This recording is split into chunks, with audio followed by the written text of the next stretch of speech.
Calcutta university BA first semester honours course বাংলাতে Delors কমিশনের আলোকে আধুনিক শিক্ষার লক্ষ্য।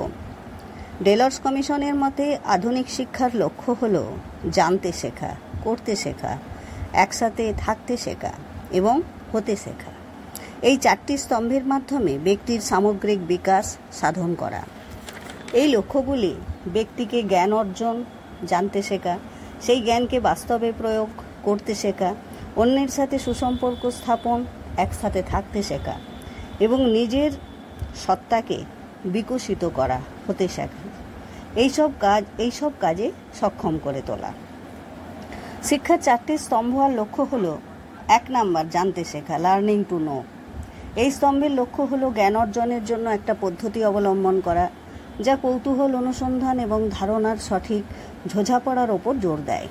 2 নাম্বার করতে শেখা, লার্নিং টু ডু।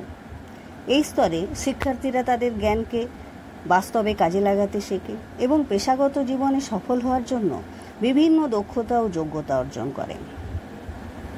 3 নাম্বার একসাথে থাকতে শেখা, লার্নিং টু লিভ টুগেদার।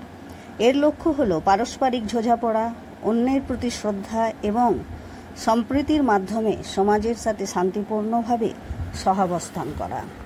হতে শেখা, লার্নিং টু বি। এই স্তম্ভটি ব্যক্তির ব্যক্তিগত সত্তার সম্পূর্ণ বিকাশে সহায়তা করে, যা তাদের নিজস্ব বিচার বুদ্ধি, পছন্দ এবং স্বকীয়তা তৈরিতে সাহায্য করে। সামগ্রিক লক্ষ্য।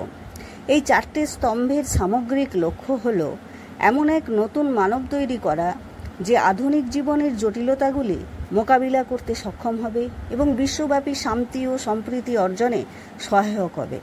ডেলর্স কমিশন 1996 সালে ইউনেস্কোর কাছে তার প্রতিবেদন পেশ করে যেখানে এই 4টি স্তরকে একবিংশ শতাব্দীর জন্য শিক্ষার একটি মৌলিক কাঠামো হিসাবে প্রস্তাব করা হয়।